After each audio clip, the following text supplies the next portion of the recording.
Here we Yeah, are. joining me. Hey, hey guys, how are you doing? Good. What's So up? Very excited for this one. We have Robness and we have Colborn from Museum of Crypto Art. So I was just telling them offline, and Robness started speaking. I said, no, we're not live yet. You can't start the conversation before we're actually. I was just asking Robness to go, way back to when it all started, and tell us about your journey into crypto art.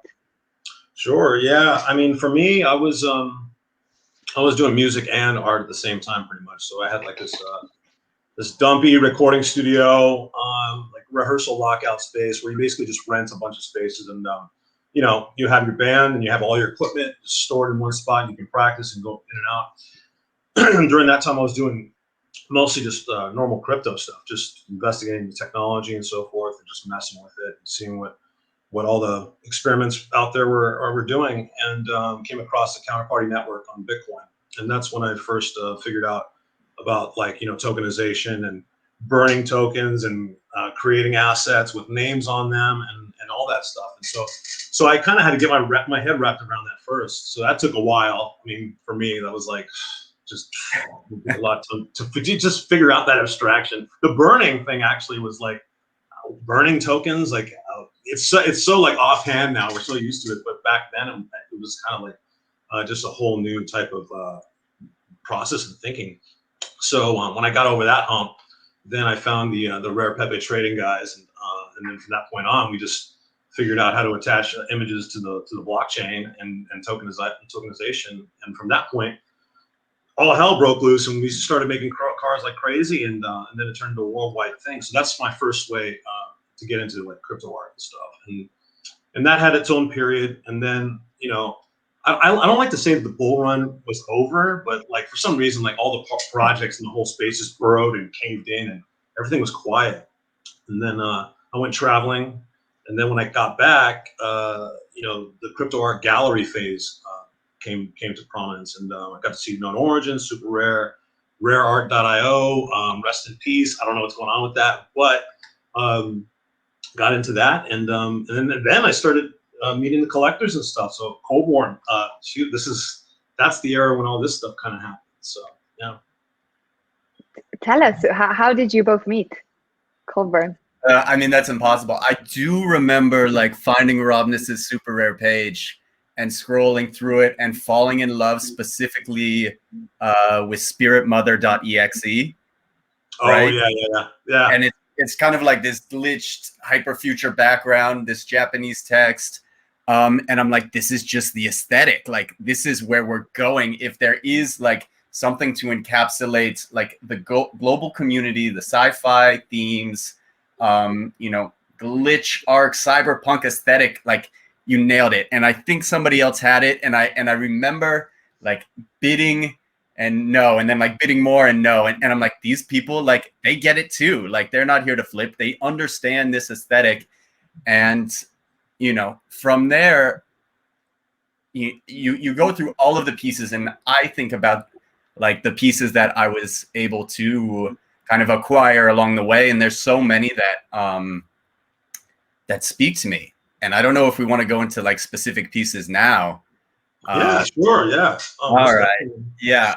I mean, what's beautiful about, I think, Robness, right, is you have this just like unbridled creativity, right? You just bring it and you keep bringing it. And I know you've talked a bit about like kind of, the fear in creating something and letting it go and it being different styles. And but there's so many. What is the name of the piece where, it's you did a whole series on AI faces that kind of morph and mutate.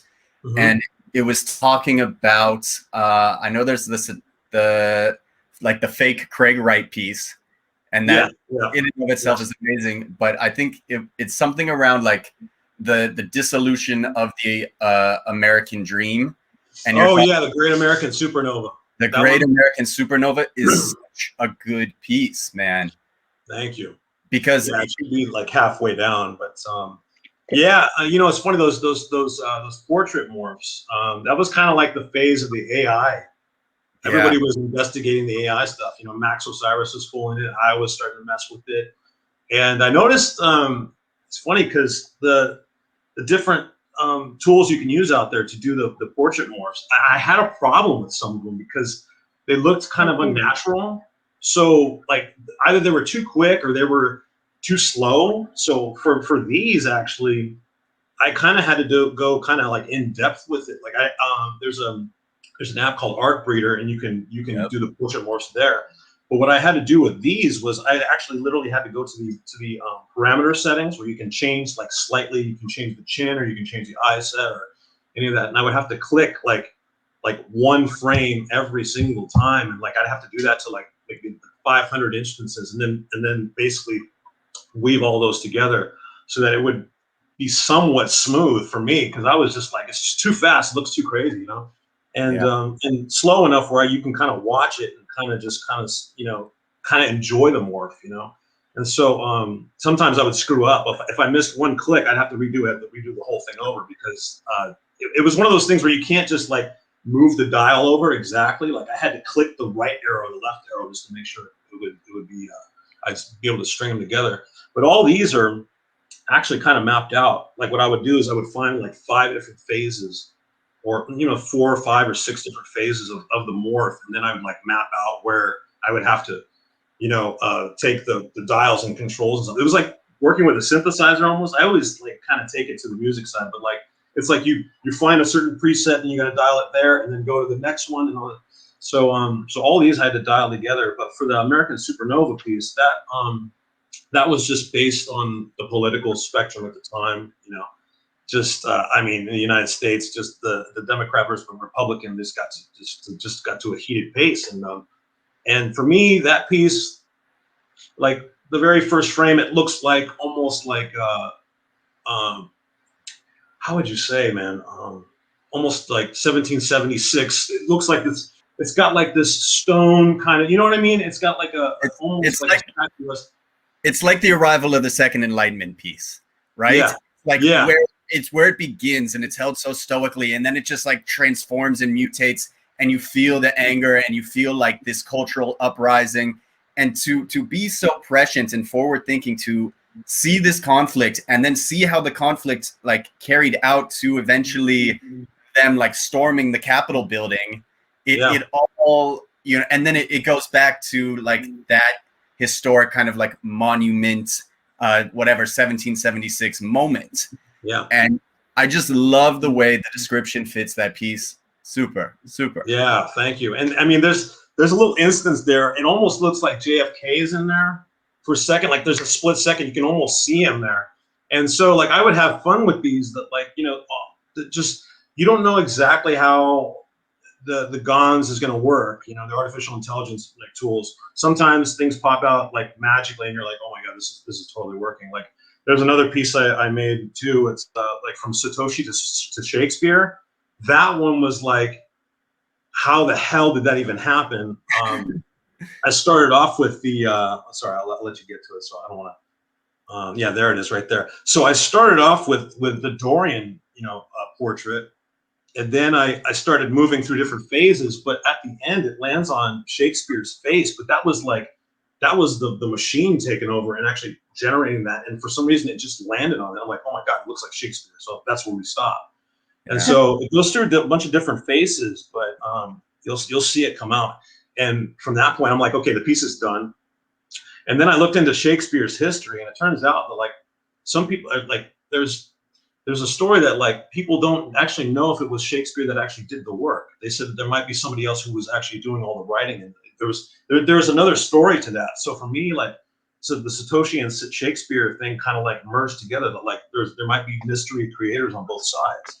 So yeah, it was just one of those pieces, just like magic, And so I took a lot of early cues from Zafadoc. Yeah. What an incredible collector! Yeah, totally, Zafadoc. Props. Yeah, keen eye, very mysterious. Yeah, and Zafadoc's cool too because he likes to collect outside of the cryptosphere as well. That's how I am too. Like when I collect pieces, I mean, I don't care usually where it's coming from. So, I mean, if something pops up on Rarible, I'll get it. If something pops up on Hickory, I'll get it. Or, just depends. So, yeah. Can we check out? Those are fun. Can we check out some of your conceptual work? Can we go to crediting sources? Yeah. Oh, for sure. Yeah, let's do that one. Yeah, that was so good. It's so good. Yeah, it should be at the top. Yeah, it's close to the top. It's just the gray one. With some text. I think it's a little lower. Let's see. It's on the left. I saw it. Keep going down a little. Yeah. There it is. Yeah, there it is right there. Yeah. So, I mean, like all water under the bridge, but like at the time I was making so much work on Super Rare that I was kind of getting like reprimanded for doing that. But like they were saying also that we had to cite sources because of the copyright. They were scared of the copyright stuff. So for me, I was like, it just kind of like irked my chain. I'm like, no, like we're getting away from all of that, So I had to I had to say something about that. So it literally started with the color gray. Found out that Sir Isaac Newton actually was the one who created the terminology for gray itself, which I thought was kind of funny. I'm like, well, somebody had to name it. And so it starts from there and it goes all the way to the very end, which is, Satoshi Nakamoto allowed me to be able to generate this art piece and mint it. But, it goes through all the sources of what I had to use in order to get to this end spot. And so, yeah, so it's just a conceptual piece, sometimes I like to do topography pieces. So, it depends on what I'm feeling at the time. But yeah, like that was one of those F copyright pieces. Another beautiful one in that series, like My Wallet is a Gallery. Yeah.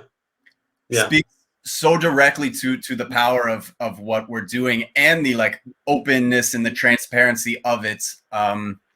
It's a little lower. I love Virtual Skies. I need to get one. Yeah.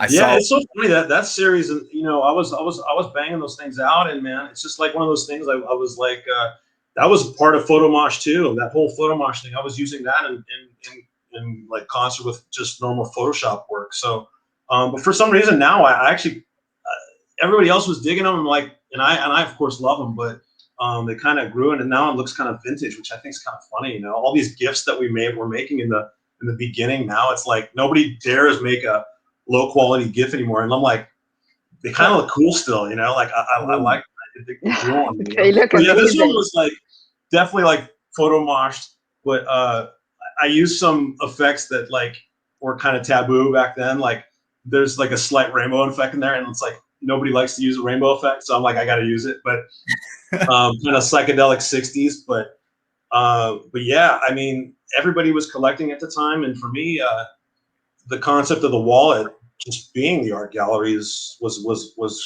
starting to come out. So I mean, for all of us, we really didn't know until we had like a large amount in all of our wallets.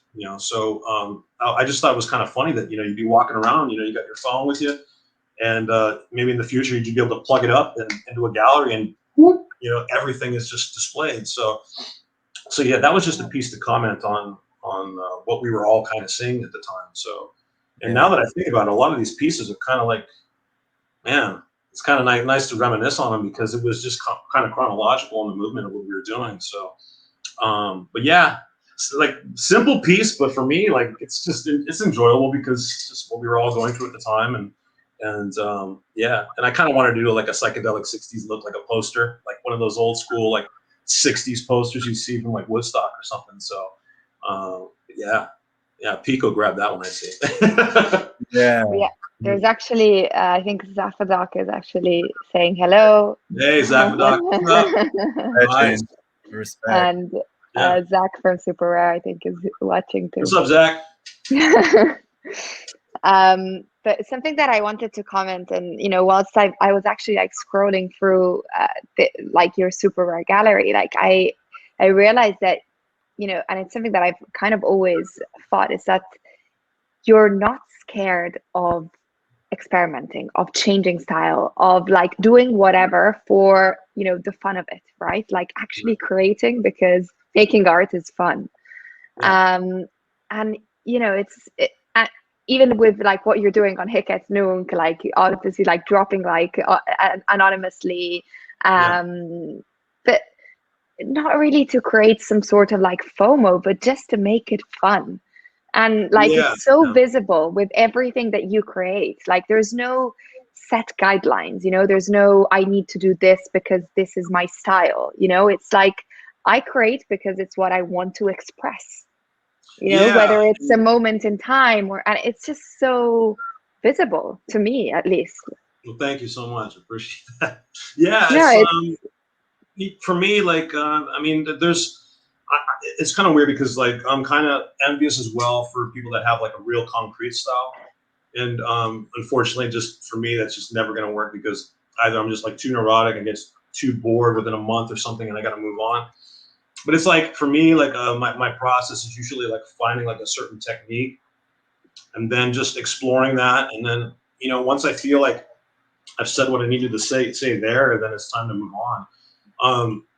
I don't know where that comes from really, but I think possibly like the fact that like I have a bunch of different like practices. I do music and I do, I write books and stuff like that. The music side is interesting because I'm more like a music snob. So like it's in that area, like I'm a little bit more judgmental, I guess, in that respect. But when it comes to art, it's weird. It's like,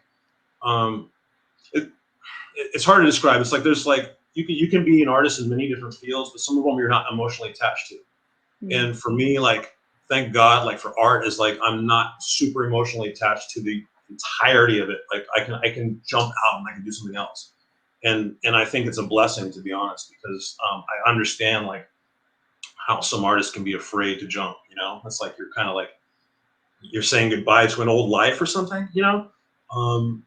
And so, but for me, it's like I love doing it now, and I feel like every time I jump, it's another challenge. Like the stuff I'm doing on Hickett Milk, I may or may not be releasing on there, like, but but honestly, like the work I'm doing on there is, I feel like it's just another chapter, and I'm actually like really loving it. And it's just it's like a new technique I'm working on, and I honestly think it's some stuff that I don't think anybody else is really doing. So I'm like really proud of it. But yeah, like to be able to jump, it's a good feeling, but it's always a risk. For me, it's like, is anybody even going to collect this stuff? Are they even going to like it? And sometimes there's a drought, and it's like, oh my God, I'm dead, But yeah, I mean, it happens all the time, It's like, well, am I done now or what? Is this it? So, but yeah, it's been fun. Thanks to all the collectors that have been sticking in there, because I know it's annoying. Trust me, like I make jokes all the time, like the collectors hate me probably because I'm always like shifting. It's hard to track, So yeah. Can we go down to insert crypto to play? Yeah. Yeah. Definitely. Love that. Yeah. Because this is the piece I'm going to be donating to the foundation in this idea of this Genesis collection. I love this piece. It's like very foundational. It's so bold. The pop style, especially how you continued it with the Bitcoin logos, and I think you did Ethereum logos as well. Yeah. But this is some other people remixed it too. Yeah, some people did, like I think Wizard X did a bunch of remixes and so forth. But yeah, it's like arcade pop. For me, like that's when I was younger. That's that design is stuck with me ever since playing Street Fighter 2 in the arcade. Like to be honest, like the arcade aesthetic, like or that history, a lot of people I think in the space kind of like vibe with. It's just an age bracket kind of. So I don't know. X Copy asked me to make that, or well, to create a piece for him initially for his galleries and stuff. I think in Crypto Voxels. So I whipped that one up and came out really nice. To be honest, I love it. Yeah. So thank you, man. It's a cool one. Thanks. Yeah.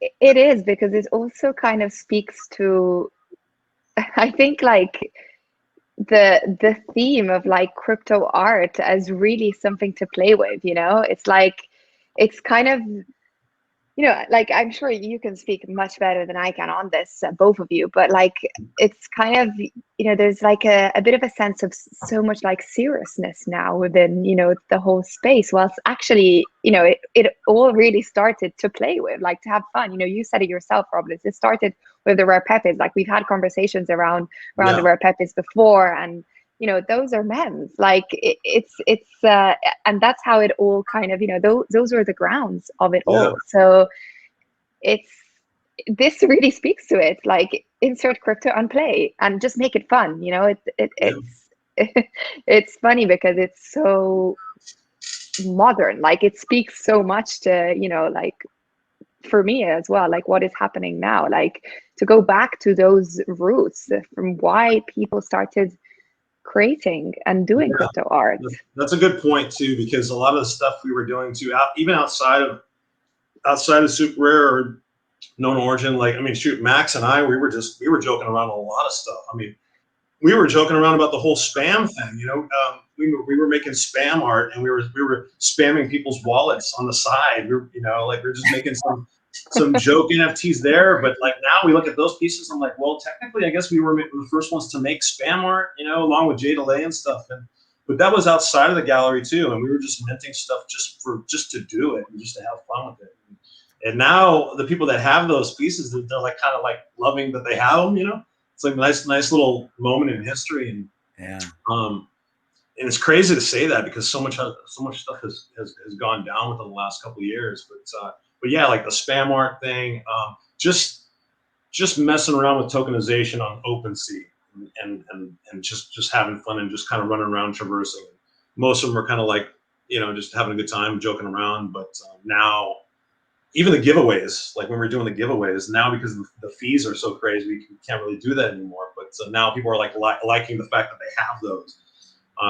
So yeah, now that you're talking about that, man, the significance of this that actually means a lot to me now too, because yeah, I mean, the crypto space, man, you just gotta have fun with it. You gotta have fun with the medium. And actually, I saw like Pac made a post about that, like just the medium itself and stuff. And I agree. I tend to agree with him on that.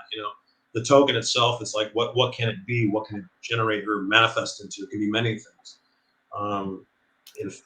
Infinity, pretty much. So yeah. What I love about this piece specifically is like you have to somehow convince the crypto community, which is just so hyper commodified, always focused on the numbers, that it, like, you have to get them to give up this that feels like tangible and has value, although it's volatile, to like play in this new world. And invite them to art. And if you could, it's like such a big leap in logic, but if you want to be in, you have to like give up something that you're told to hodl, right? And I just, that phrase I think is incredibly powerful. Yeah, that's another thing too, because I think with the gallery systems, you get kind of like pigeonholed, and like you kind of think of just like, I'm gonna just mint a JPEG or mint a MP4 or this and that. And it's kind of like getting a little bit formulaic, and I fall into that trap too sometimes. I'm not gonna lie. Sometimes you just kind of like, you're kind of just moving along, but then then you stop to think. You're like, let's wait. I can kind of jump out of that. Where else can I go with it? And like Max and I were making a couple foundation pieces of just making expensive texts, like as like tongue in cheek as it was. It's just like, for us, it was just kind of funny because the gas fees were getting pretty ridiculous, and it's kind of commentary on that, and what is a crypto gallery, what does it display, and just different things like that, just messing around with it. And I want to just shout out again, Jay DeLay, like such a brilliant mind, somebody that really cares so much about the art. Check out the project, rats.art. It's just a peer-to-peer exchange of artworks that kind of go into a central pool. I think that's an awesome, awesome project. Yeah, Jay's a secret force in the space, honestly. I love whenever he talks too. It's great, man. He's got like this he's got a certain presence to him, man. I call him the Roy Orbison of crypto art, man. For some reason, he's got that cool, like, I don't know, there's just something to it, man. So yeah. Do we want to talk about Rarible? Yeah, I was about to jump to Rarible too. Let's just jump to Rarible, because I still can't believe, just even talking about Rarible, like how it started and how it was perceived in the beginning. And oh my God, this is the Rarible account is like, this is like so much stuff. Half of the stuff in my account are like probably like stuff I've collected. Oh, here we go. Yeah. Oh, Yeah. can we talk about, didn't you and Max do a very early show in China? What is that piece? Oh, shoot, what was the? Oh man, that's like, I think Big Comic Art has the piece still. Yeah. It was like a neon piece. Is that the one with the guy with the hat? I mean, there's a couple. It's deep in the history, but I remember Big Comic Art like organized the show, and there's the one piece I think that's not to be transferred. I don't know if that's a Max piece. Oh, not to be transferred. It might be Max. Yeah, that sounds like a Max piece for sure. These pieces I gave to like Red Lion Gazette. They did like a giveaway, so that's probably why there's so many copies of it. And didn't you do like a very early book? Or yeah, yeah, it's funny because nobody was printing any books back then. So Rarible. So I already have a book I published on Amazon, and it's like a cyberpunk coffee table book. I called it Memphis Megahertz and the Kansas City Fractal. It's like it's one of those books where it's like they're like techno aphorisms. It's just one of those books that like if you like a certain page, you'll keep it open out on your coffee table, and it's like someone could, if someone shows up and look at what is that, you know. But since nobody made like digital books on Rarible yet, so I said, screw it, let's do it, and just minted it. And some people bought a bunch of copies, which is cool. But yeah, you unlock it, and you get the PDF. So we were just messing with that, and there's so much stuff in the Rarible account. It's like literally diving into like a pile. It's like there's so much stuff, but it speaks to like what is the creativity that is unleashed when fees are low and you have just like fun and you can experiment. And I think Hick and Nunk like reinvites that spirit. And I think that's why we see people going there and doing all sorts of creative different things. And that was really, to me, what was so special about the early days of Rarible, is that it was just so free. And it was totally just like bootstrapped by this alternative movement that you just brought. And this was the marketplace to express those ideals. Oh, totally. Yeah. And another thing too about Rarible in the beginning was, there wasn't really so much of a concerted effort to like, maybe possibly think that every piece that was going to get minted on there is going to be like historical in some aspect, whatever. We could really just mint whatever we wanted. So if we wanted to do a meme, we would mint it on there. And to be honest, when I got on Rarible, I started feeling the same vibes I was getting from the old Rare Pepe days. It's like mint anything you want. Let's go. Let's just. I don't care if it's a joke. I don't care if it's this and that. And so Max and I just started kind of abusing Rarible in the beginning, and then everybody else saw what we were kind of doing, and everybody else jumped on, like Crypto Una, Jay Delay, and all of us just started mint on there. And actually, it was kind of cool too, because I would mint on OpenSea in my store contract, so I can keep all of my pieces like kind of like compartmentalized, and I just filter them through Rarible. And I told Max, I was like, hey, did you know you could list your pieces from your own store on here? You should do it. And then from that point on, we just kept pumping pieces out. And some of the collectors, I think, caught on. Yeah. And they would start buying from the Rarible site. Well, they would be getting stuff from our OpenSea contract. So it kind of worked hand in hand. And then after that, we were just, they had the leaderboard at the time on the side. Yeah, we were just going off, And I think too, like later on, like you kind of came in, you started to snipe pieces, man. I think you're starting to get like a couple of Max pieces here and there, and I mean, when they first launched that leaderboard, it was like Colborn 70 ETH, Sats. Like, oh no, like what have I done? Like and then they paid us all out, and that was like what it was. And actually, when I saw you come in and start getting pieces, honestly, I think that's when like a lot of the other collectors started running in too. I don't know who was first. I don't want to, because whoever, it doesn't even matter really. But the bottom line is, like, you and a bunch of others were starting to break that mold of like, oh, we only shop on Super Rare, we only shop on Middle Origin or this and that. Like, you guys were like not afraid to jump out and get pieces from the outer rim, technically, I mean, it's where I fell in love with like Lulu XX and like England Shop was doing cool pieces there. Jay Delay, of course. It it was a scene. It was very special, unique moment. And like, I look back on my collection of that, and like a lot of fake stuff, a lot of scam stuff. Yeah. And you know, it goes back to like the very first piece I collected was a piece from Miss Al Simpson called Lady Luck. And it's just like, roll the dice and see what follows. Yeah.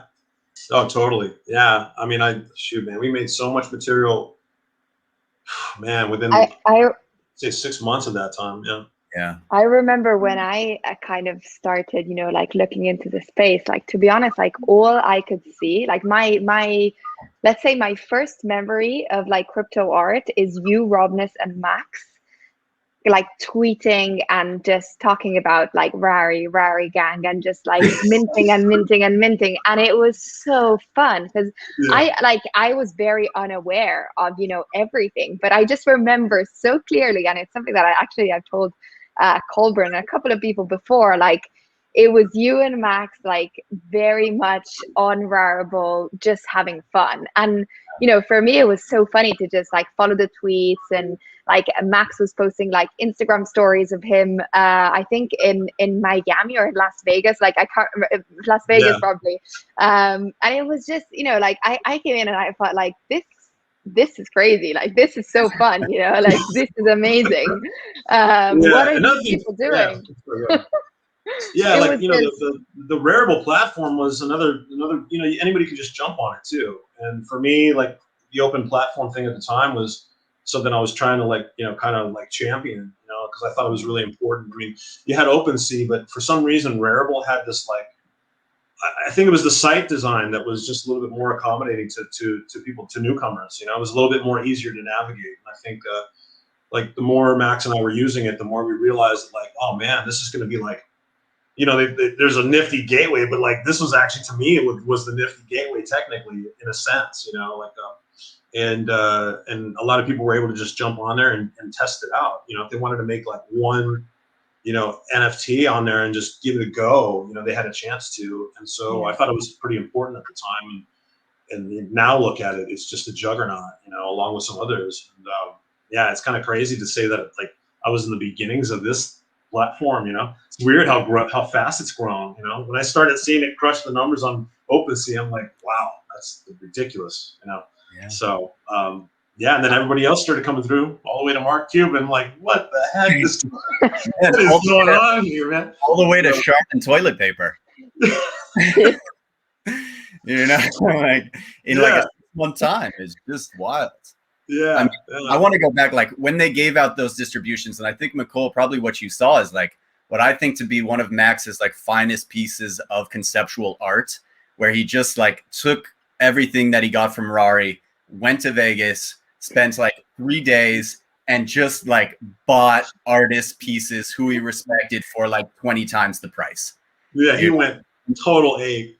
Yeah, he went total ape. Yeah. Like he's like, free money, like let me just tell everybody else that this stuff is valuable. And like that little snippet was so cool.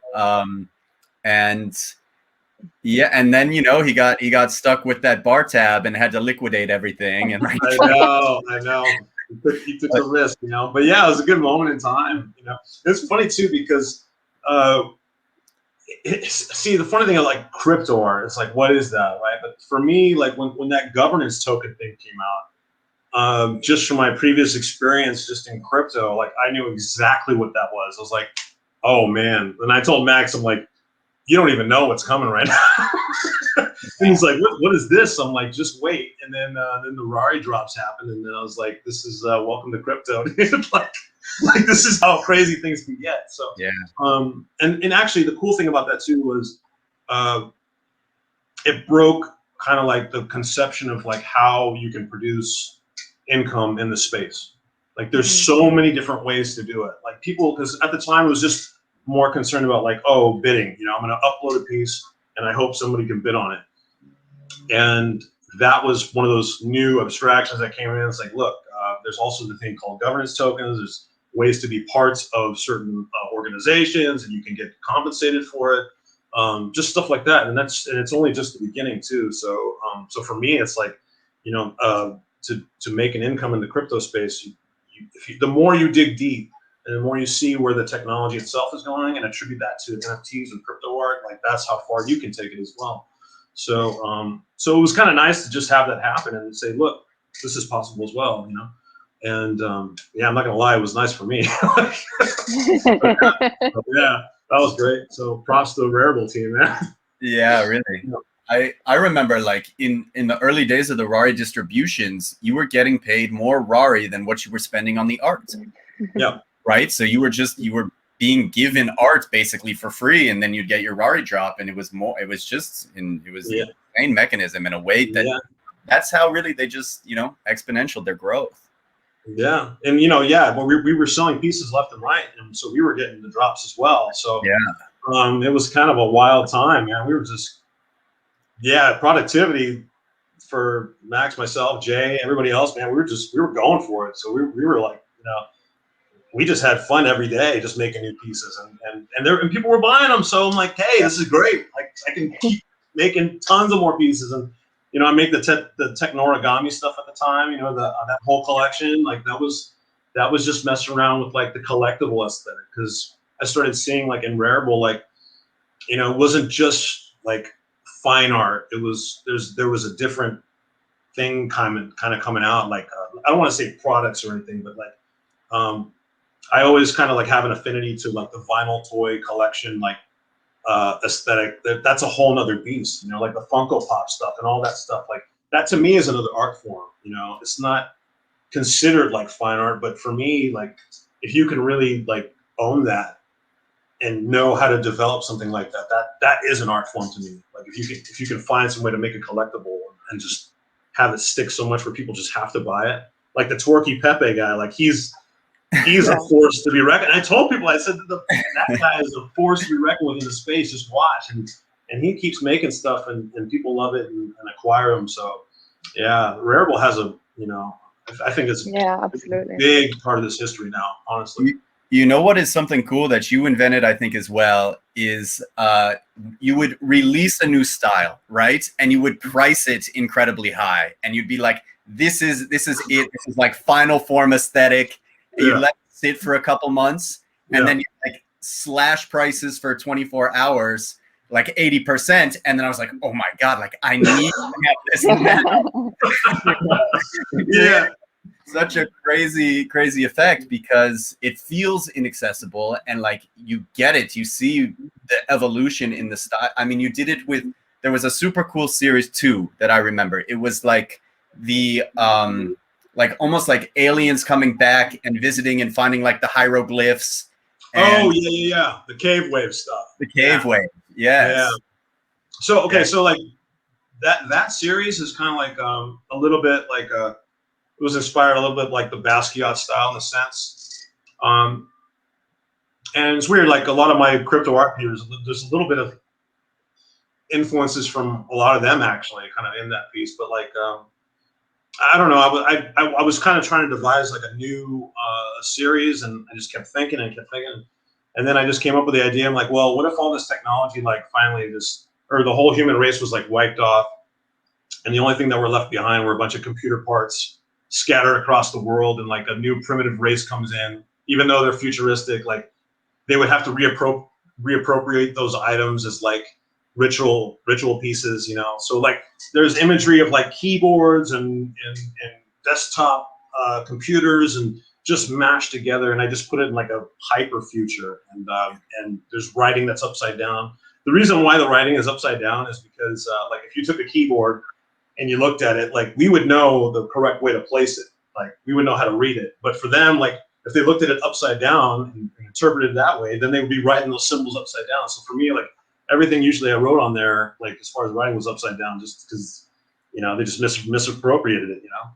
And so yeah, so I made all those pieces, but yeah, like I would do the, you know, like the pieces probably were like 1F at the time, and I'm like, okay, they're all 0.25 now for today. And I was like rushing in to go buy them, but it worked, you know. So that was pretty cool. That was super cool. And then you did those like hyper contemporary portraits. I don't think hyper contemporary is the word, but you did those contemporary portraits with those colors. I mean, those are very beautiful. Those Yeah. are very, So were those the AI ones or? yes. Yeah. I was still doing yeah, like I was done with the portrait morphs, I think, at the time, but like here and there, like I would do like just a single piece just on the portrait stuff. Shoot, it's so hard to find them on here. I know it's impossible, I'm but trying to think. What I'm trying to what think are of, like, they what are they called? it's called AI um, deity. Is it I think it's like AI deity conjuring. oh yeah, AI deity. Yeah, if you type yeah A.I. and then just type deity or D. press space or add a space after the I or whatever. Let's see. There you go. Deity. here? There you go. Yeah, there you go. Yeah, I think the Druid owns that one. Yeah, That's cool. yeah. So this is kind of like a mini series in the series, but like I was thinking, like what would be the deities of that society, and so like this would be kind of like an apparition, but like a super future apparition, like a god of some sort, in like some type of super future. So, but like yeah, there's like upside down writing. There's like a Windows like logo in there. Like what then they don't know what Windows means. They just probably think it's probably cool or something, And so a lot of those a lot of these symbols were kind of like inserted there. But I was always fascinated with how like history can be forgotten, and if it's found, it can be misinterpreted. So I remember Elon was talking about something like even though the Egyptians made all these wonderful things, like there's gaps in history where you forget and you have to rediscover, artifacts and so forth. So yeah, that was fun. Could you click on that collection? I think this is probably what inspired me to call like the collection that I had fine art. Yeah, there's a lot of pieces you got from this. Yeah, this is the OpenSea store. Yeah, so you can go down. Yeah, thanks for finding that. By the way, I'm like an airhead when it comes to like trying to pull up stuff.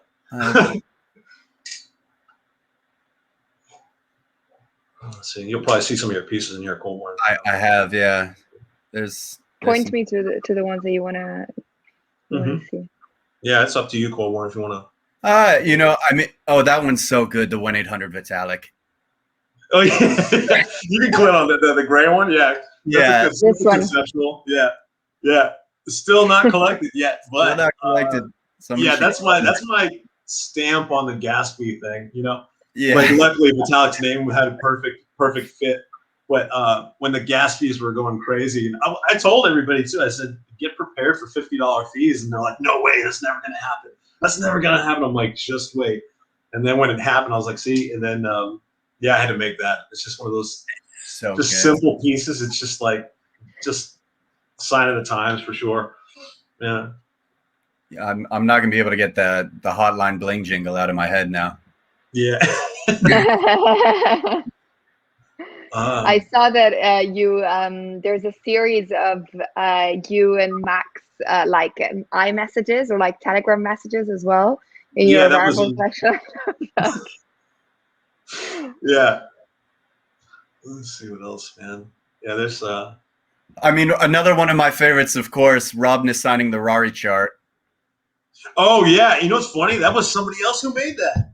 Really? That was crazy. Yeah, somebody else took my signature and just inserted and gave it to me, which I thought was pretty cool. Because okay, so that was made, but I minted a piece of the drop when I sold all the Rarible, and that was just honestly, that was a conflict between myself and Rarible and how everything was going, and that was when like there was like less concern of the artists coming in and more like for like the famous people were coming in. So I kind of was like perturbed with that. I was like, nah, I'm not down with that. And it was a thing at the time. And I was like, well, seeing a cliff dive like that on a chart is kind of like epic back in the day, like the Big Connect stuff and all that stuff. I mean, everybody like goes to those charts and they look back and I'm like, look what happened there. Yeah. And since I did it, I'm like, well, I'm not just gonna take a snapshot and just mint and tokenize it, And that's just like kind of the tradition. Like Max and I was like, if something like ridiculous happened in the space, whether we did it or somebody else did it, like we'll comment on it, because we know in the future, like we'll be dead and gone, but people will probably talk about it, So, yeah. I mean, it's the beauty, right, of NFTs, and that's what we were playing with, like capturing those ethereal moments that would have kind of just faded. You can capture them, NFT them, they stick there. That's history, and it's permanent, right? And I mean, there's been pieces that I've just created because I'm like, this is, you know, amazing. Screen grab, take it to Photo Mosh, you know, just mosh it, and then take it to Rarible and mint it. Like, and it's also like, you know, there's no, like, it's all about experimentation, you know, like there was never, you know, you never kind of were worried about, oh, if I go to Rarible, then I might, you know, be seen this way or this other way by the collectors of the community. Like everything, I feel like everything that you've done out of, you know, I want to do this. I think this is fun. I'm going to do it.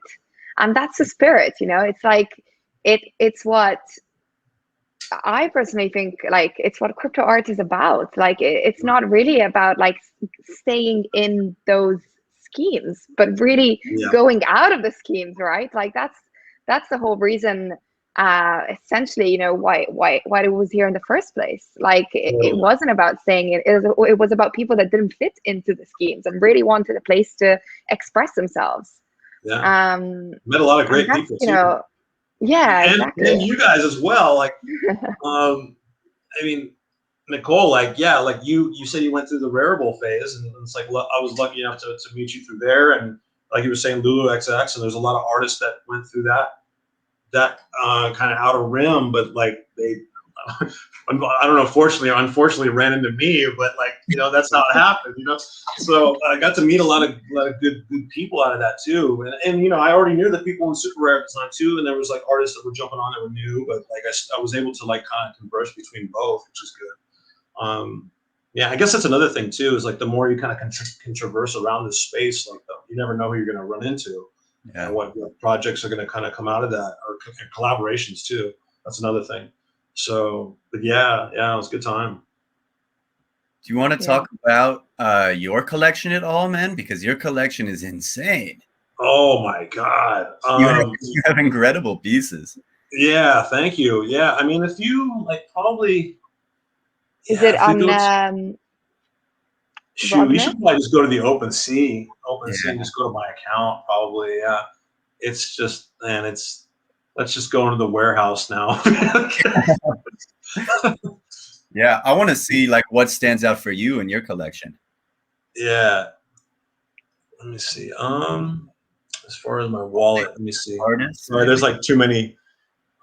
Which one is it? This Robness Prince? I'm wondering why my account doesn't pop up. I'll see. I'm trying to think. Yeah, let me see. If we just find a piece that maybe I own, we could probably go to it. I'm trying to think how we can get there. That's so weird. I think I found it. Yeah, here I found it. I can maybe see it. Okay, go ahead. Thanks. Sorry, Micol. There's like too much. There's like too much. I put it in our private chat, Micol.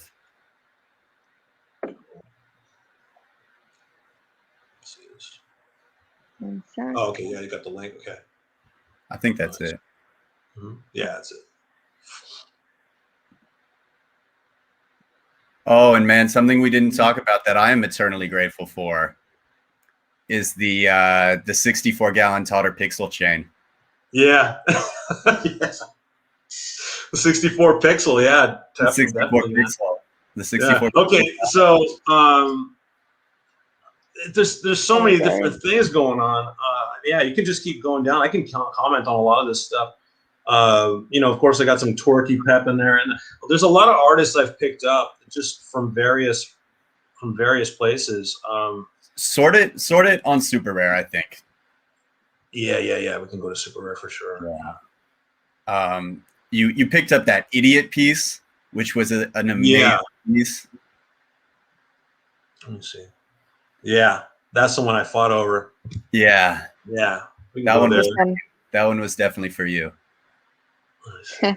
Yeah, and let me see. Where does it say? Let me see. Like, just go down. Yeah, man. Okay, so hold on, give me 1 second. Oh my God, I don't want to This act one like is an very idiot cool. right now. I think is it Sean Williams? Let me see here. Yeah, Sean Williams, and he made that piece. And right when I saw it, I was like, I got to get this thing. I have to get it. It's just one of those spontaneous things, and just the fact that you put the frame around it, it was just like, oh my God, I love it. Just so simple, powerful to me. I mean, and honestly, the just totally like wrecked that wall, and you could tell just whatever was going on. Like I could just totally like sympathize with them. I'm like, man, that's called life, stress, everything, just encapsulated. And yeah, I just had to collect that piece. I just think it's phenomenal. It's conceptual. I actually like the photograph too. I actually like the composition of the photograph. Yeah. That was another thing too. Sometimes it's kind of weird. Sometimes if the piece is like really, really good and the composition's not there, I'm like, But in this case, even though there's like a slight tilt, it doesn't matter to me. Like just the colors are all there and everything. So like I do keep that in mind as well. I mean, the lighting is beautiful, and then it's just like it's you, man. It's just like wreck that wall and call it art. Yeah. Yeah. Oh, let's go to Kit and Janae. Yeah, this piece, the Hollow World. Oh my God, this piece. I just talked to her yesterday too. If you go up a little bit, let's see right there, the one with the it's kind of like shining through. Hollow World. Yeah, you were just past it. Right there. Yeah, Here. that's it. Right there. Yeah, that's it. Or wait, no. That's right. It's got the blue sky, green grass background. Oh, yeah, there it is. Yeah. Okay, so this piece, this is straight magic. If you can like open that up a little bit, like or maximize it. Okay, so I guess this is one of her like really like just one of those pieces that really like vibe with her. I didn't realize it at the time, but I mean, just look at this thing. Like the sunlight is coming through the picture and reflecting off the body. It's just it's magnanimous, this piece. Just so many things about it. I mean, it's up to interpretation, of course. I mean, she's got her own, of course, like interpretations of what it means to her. But to me, I just think just the piece itself is like futurist and classical at the same time, and the picture itself is of an old world, old kind of what you would normally expect, just typical nature scene, but for some reason it just bleeds through into some hyper future world, kind of mixes the two. Yeah, and it's a nice blend, but just the light is just slowly coming out and just hitting the body. You can kind of see it's just great. So yeah, that piece I absolutely love it. And of course, I just had to freaking fight for it. It's mine. I'm getting it. Let's see what else we got. I mean, you were very early to Sky Golpe. I saw that Sky Golpe piece. Yeah. Oh yeah. There you go. The reason why I had to get this, honestly, like, of course, his style is definitely just everybody knows his style. It's very strong. Just the unknown portrait. But honestly, I just thought the noise effect in the background was really done well. It just was real smooth and just the color schemes and for me, I was just like, this is a magical piece, and I just had to get this one, man. And I don't know if it's the blue juxtaposed with the whites and the blacks, but just the color scheme just seems to work really well. And and I just kind of knew, I'm like, this artist is going to definitely make a splash. And this is kind of right in the beginning when he started coming out too. But right when I saw it, I was just like, I have to get it. I think it's his second piece. Yeah, was it a second? I can't remember, but yeah, it was definitely close to one of the first ones. And so I don't know. I I keep a lookout for artists, and if they just have that special knack, and it's just something that I think is super special, I'm going for it.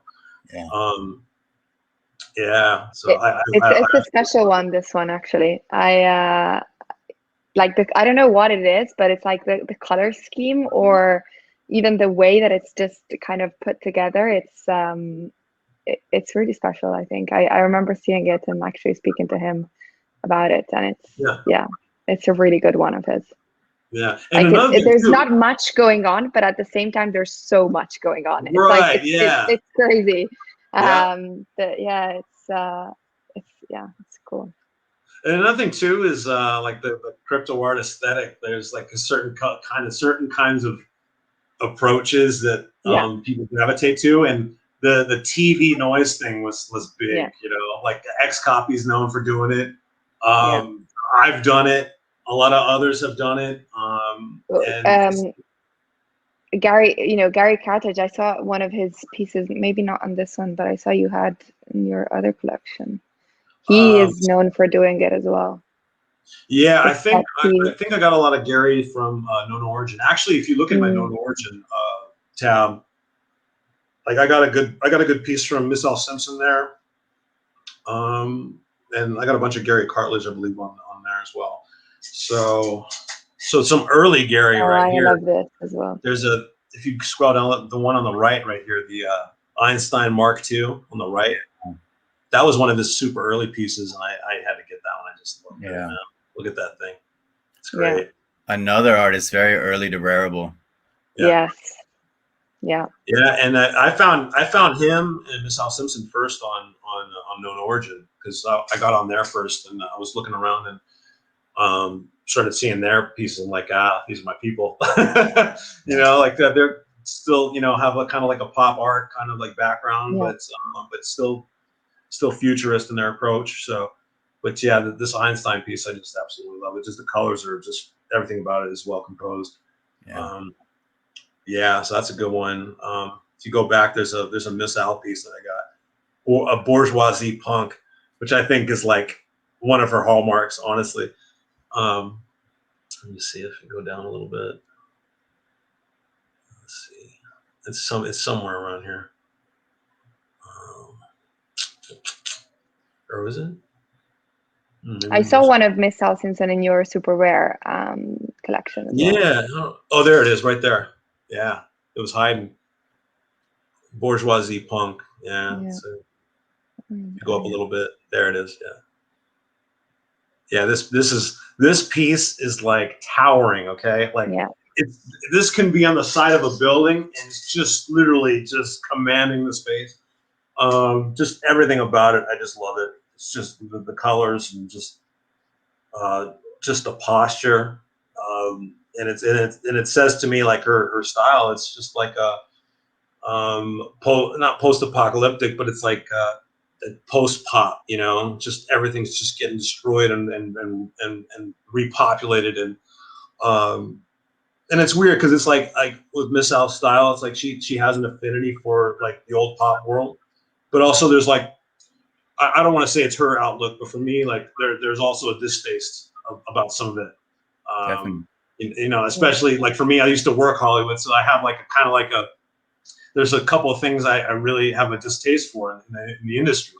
And so all those things kind of hit me with this piece. So, yeah, it's just one of my favorites from her.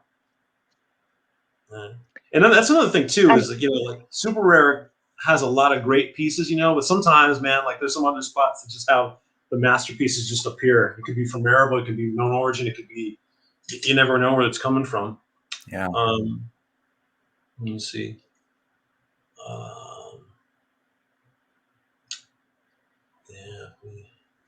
See what else we got here. It's actually really nice to go through an artist collection. Like it's here we go. Max's piece. Oh, I got to talk about this one. Go up a little bit. On the right, the I can everything else. It's so this good. is a fucking masterpiece right here. Okay. Yeah. Okay, so if you maximize this, okay, so there's a lot of things going on here. It's an advertisement. First of all, it's an advert. He was making an artificial intelligence advert. He used Artbreeder. He used a little bit of classical sampling with the little character right there. The description itself says it all, but the bottom line is he's typing a jellyfish typewriter. He's using like the artificial GANs to mix technology with the skin of the it's just there's so many things going on, and the advert is typed in abstract artificial intelligence generator program, which comes up with like just abstract symbols. So there's like all these things going on, and just for me, it's just like an advert from some crazy altered universe, you know. So yeah, and that's actually how I met Max too, because I got that piece, and then like No he hit me way. up, and then we started talking. So it was kind of weird. It's like we met each other through appreciation, and yeah, I told him, I said, this piece is genius, dude, like straight up. And that was actually one of my first pieces that I picked up that I was like, yeah, man, this crypto art thing is going to be pretty special. You know, there's some real like cool people in here that are like really vibing with what I see, you know. And so yeah, and I just love this. I just love this piece. I don't even know what the screen is behind the typewriter, you know. I don't know what's going on there. It looks like he's like typing up some organism too, you know. It's like but yeah, there's a lot of things. The artificial intelligence stuff's interesting if you really know how to work it, you know. And sometimes people just use it, and it's just like kind of, it's like, oh, here's an AI piece, you know. But I like how Max was manipulating it for his own use, you know. It's like just another paintbrush, it's just another tool for his own like type of expression. Yeah, and thankfully there's other artists doing that too as well. But yeah, that's one of my favorite pieces from him for sure. You're gonna have to pry it off me if they want to buy it. Was that 158 million? Yeah, something ridiculous. Yeah. Nah, that's about right. Yeah. This all Simpsons. Oh, The Big Strange. Yeah, Norman Harmon. We got to talk about him. We got to talk about Norman, man. I mean, your collab pieces also. Yeah, Last Confirmation stuff. You know, we've been shooting, I think it's like 50 pieces plus and up, I think now at this point. Yeah. But this is his personal work. And he was the Big Strange stuff. You know, he has a painting background, like really strong, like, you know, analog painting background. I think he went to the same school as Trevor Jones or something like that. Interesting. From what I understand. But in here, he's using his technique with the digital. And if you like, you can't really zoom in with the OpenSea stuff, but like you can see that all those are like digital paint strokes, you know. And it's sort of messy, but like, isn't that how paint is normally, you know? So it's like a lot of things like going on here, and just his color choices for this in particular. Like, I just had to get this piece. I was like, oh man. I mean, he's got a lot of great pieces, and he's kind of like one of the unsung heroes, like in the space. And he'll have his day in the sun for sure. Like it's coming. I know it is. You know what was crazy is that VK Crypto, right? Liquidated everything, and then just bought Norman Harmon. Oh, really? I didn't know that. No way. See, that makes me happy. Like, okay, yeah, that's cool. Yeah, but yeah, I mean, his Big Strange stuff, it's weird. It's got a little bit of like I told him I don't like to say like, oh, the pieces remind me of this, because, you know, I start tagging things, but it does kind of give me like a Hopper kind of look to it. There's some scenes that he does. Like this is an up close piece, of course, but like there's a couple of pieces that he's done where they're like actually like just like street scenes and stuff, and it seems to me like kind of like a futurist Hopper in a sense. You know, it's very like there's like some type of like cold element there. You know, but yeah, his pieces are pretty powerful. You know. Yeah, about like 2 days ago, you know, I knew, because he raised all his prices on Super Rare, right? But I remember that he had priced stuff on Rarible and probably had forgotten to change it. So I went back to his Rarible account and picked up a couple pieces. Yeah. Proud of that. Oh, here we go. The Big Strange. Yeah, here we go. Yeah, like oh, those two I own. Yeah. Yeah. Let's see. These are. It's great. It's great. Yeah. Let's see. Yeah, it's just kind of. Yeah, crazy stuff, man. Love it, man. There's one where he does. It's like this guy in this black trench coat, and it looks like he's in a. I think I just saw it. If you go down a little bit, there it is, right there, the campus. Yeah, man, I don't know what's going on there. But that's like somebody walking away from the building in Washington D.C. Yeah, and it's just it's just like, what's going on there?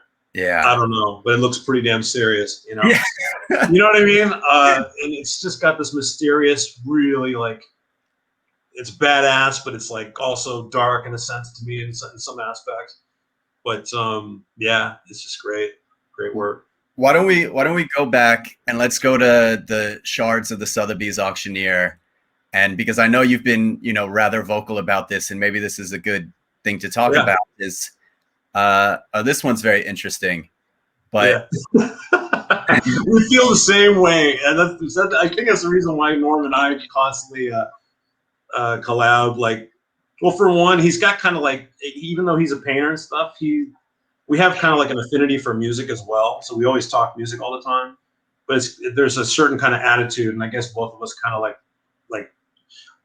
us collaborating together. It's like so effortless. It's like there's no conflict at all. It's just the easiest thing ever, you know. But yeah, we have the same feelings about what the Sotheby's and Christie's thing, because like a year and a half ago, I remember everybody was saying, "Oh, we don't need them." Like, Yeah. we don't need them anymore, and then we're the whole new world, this and that. And now it's like, okay, everybody's gonna go on to Christie's, and I don't know. Like, people are kind of telling me, like, look, man, you're gonna like walk away from that kind of thing, or whatever. I haven't been accepted or anything, but I'm just saying, you know, crypto art is like an escape from all of that. And it's just like using cryptocurrency, escaping from the banks, like we were getting away from all that. So, and another thing too is, like, I understand Christie's and Sotheby's, like, they want to get involved, and that's like, they have to survive. Like, there's no ifs, ands, or buts about it. But what I fear, and I think is like what happened with the CryptoPunks, the CryptoPunks, like, sorry about that. They were upset with how it was presented, and they had a valid case for it. I think there was misunderstanding on both parts, which is a whole nother, topic entirely. But yeah, like the CryptoPunks people didn't understand why Christie's did the way they displayed, the way they displayed their stuff. And for me, like, I knew from both sides, I'm like, they're honoring an old tradition of street art and Space Invader stuff, but the CryptoPunks people didn't get that. And I think that really kind of like owns in on why it's not going to work in the long run, because there's such a deep history already in crypto art. Like, how do you expect Christie's or Sotheby's to even navigate all of that, Yeah. and let alone trying to explain to them? I mean, they're going to get just the surface of it. They're not going to understand all the drama or the stories between everybody, because everybody else was living it. So for me, I think like having a new type of auction house is probably best suited. And I was already making jokes like the other day, like I made the Finney's logo, like Finney's established 2021, because like that's what's going to happen. But the thing is too, is like, I think another thing too is like, look, Christie's would not touch crypto art if they didn't see a $69 million people sale possible. They would never even, they would say, oh, we don't do crypto art, because the money wasn't there at the time. But because the money's there now, all of a sudden they're like, oh, here's the open doors. So I think that should let everybody know really what's going on here. And I think, I mean, honestly, the crypto world can crush Christie's numbers probably in 2 years from now. I could see a piece getting sold for 300 mil, no problem. No problem at all. And that's just because we're in a whole new entire market. There's a whole new, I mean, look at the crypto market cap right now. It just takes one DAO to do that. like honestly, like I see where it's going, and I see the DAOs are starting to make some big sales and or big buys, and so I don't know. I'm kind of like looking into the future of what is going to happen, and I think really it's just they're just latching on. They want to stick. They want to stick around, which is fine. But I don't know. Maybe I got to be the one that's been a little vocal about it. Like there's a reason why they're here, guys. And it's not because it was just crypto art, it's because the money's here, so, and that's that. So, yeah, I'm a little hard edged, but Christie's and Sotheby's like, screw this Robness guy, screw it. Yeah. But, I mean, that's the truth. So, yeah, I think we, me and Colborn, like we had we've chatted about this before, and I actually chatted to you, Robness, about it, because I just said, I think it's, I pretty much agree, you know, like as you said, they wouldn't be here if it wasn't for the money, and they have to survive, as everybody has to survive, you know, like a lot of people that are, you know, coming into the space, it's because they saw the money. And there's a deep history before the money, like the money wasn't even there, you know, it wasn't about the money. You know, we've like from the rare Pepes to, you know, crypto kitties to crypto punks, like crypto punks were worthless, you know, 4 years ago, you know. So it was just about you know, being in a community and kind of believing in the values of it. And I think that's what has to be told, and it's not being told, you know. So yeah, like that's the importance of, you know, really kind of, you know, you said before, like, you know, I love the fact that somebody can go back and like look at, you know, history through like pieces of art, and, you know, these are pieces of history, like written through art. And, you know, everything that we've been talking about today, it's like, you know, really like crypto art history, like that's what needs to be talked about. And most of these people that we mentioned today are the least vocal and, you know, least out there people that have made the basis of what everybody's, you know, let's say using at the moment. So yeah, I mean, I feel very strongly about this. And and another thing too is, okay, so another thing about the crypto space and the crypto community and all that is, if you see new projects coming out, you usually support them, right? So here's the thing. Every other project has been getting supported. So why are we not supporting the auction houses that are happening right now? You got Daniel Penn, you got Roaring Auctions, you got all these people that are trying to like do something, and all of a sudden we just like, oh, that's okay. Like, we're just gonna go with Christie's now. I think we should like reorganize how we're seeing this thing. And for me, like the Roaring Auctions, I saw them do the Rare Pepe auctions at Future Art. And not too many people saw what was going on, but I thought it was freaking hilarious. I thought it was great. What they had was, they had the podium, they had the lots, and then they had like a side screen of like the telegram room, right? And I jumped on there, and all of a sudden I could see myself on the screen with the telegram, and I'm throwing bids on there, and he's reading the bids out. It was like this weird meta, like live auction, and I'm like, this is pretty crypto, even though it was like old school, but it was a nice mix. And then when the auctions happened and like somebody won, like people were dropping memes on the telegram. And we're seeing all these memes getting dropped on the screen, and all of that hilarity was going on. I'm like, this is kind of a nice crypto vibe, actually. So I think like the auctioneering as a form in crypto can be developed, and I think there's people that are doing it. So I think, I don't know, it's kind of a shout out to the rest of the crypto world. It's like, look, man, we should probably support some of these people. And keep that going. Yeah. So yeah, I mean, seriously, I mean, I know it takes. We've got enough. We've got enough here, right? Yes, seriously. And I think I said, I'll invest in the next, you know, auction house. You know, why not? You know, so just something to throw out to everybody, just to consider. You know. Yeah, for sure. And it would be nice to have an auction house that's established, like in the crypto sphere. Like, that's ours, you know. So. Christie's don't want to hear that, but sorry. Like, but it's the same, you know, with like, you know, Colborn, like what you're doing with the Museum of Crypto Art, like that this is an establishment for the crypto art world, and, you know, it's so important. And the same has to happen with like everything that, you know, like, let's not bring in what we were trying to get away from. Let's try and build new things, because of what, you know, that has come so far and what we've built with crypto art. And I think that's important. You know, we have all the possibilities, the means, the medium, you know, the minds, like the creatives, like there's everything here. You know, you can find anyone from all over the world. Like, it's when are you able to find so many people from all over the world with different experiences all mixed together in one place? Like, yeah. That's utopia, you know, right there. Like, we have it.